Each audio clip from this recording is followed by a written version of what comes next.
আমাৰ সকলোৰে অতি প্ৰিয় পীৰে কামিল হজৰত গোলাম ৰব্বানী সাহাবৰ মৃত্যুৰ খবৰ শুনি ৰেলি মৰ্মাহত হৈছো। ইন্না লিল্লাহি ওয়া ইন্না ইলাইহি ৰাজিউন। আল্লাহ সুবহানাহু ওয়া তাআলা তেখেতক জান্নাতুৰ উচ্চ মুকাম দান কৰক।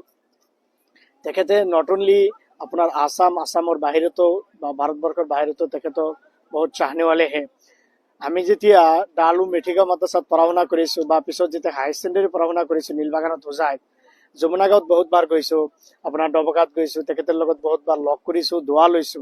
চ' তেখেতে পীৰে কামিল আছিলে, বহুত ইছলামিক স্কলাৰ আছিলে, চিন্তাবিদ আছিলে, আৰু সকলোৱে চিনি পায় তেখেতক, বহুত মৰম কৰিছিল। আৰু তেখেতে পীৰে কামিল আল্লাহৰ ওলি আছিলে।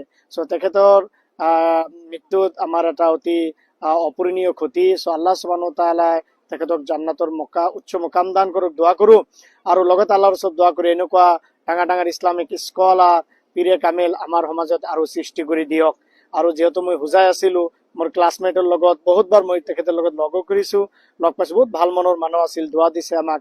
আল্লাহ সুবহানাহু ওয়া তাআলা তেখেতক মাফ কৰক। আৰু এনেকুৱা আলিম, এনেকুৱা পীৰে কামিল, এনেকুৱা আপোনাৰ আল্লাহৰ ওলি আমাৰ সমাজত আৰু সৃষ্টি কৰি দিয়ক। তেখেতৰ चाहने वाला बहुत लोग हैं, सिर्फ हुजाई में नहीं है, पूरी दुनिया में है। मैं तो फिलहाल लंदन में ही हूँ, बहुत सारे मेडलिस्ट में है, और बहुत सारे आपका हिंदुस्तान के दूसरे कोने कोने में रहते हैं।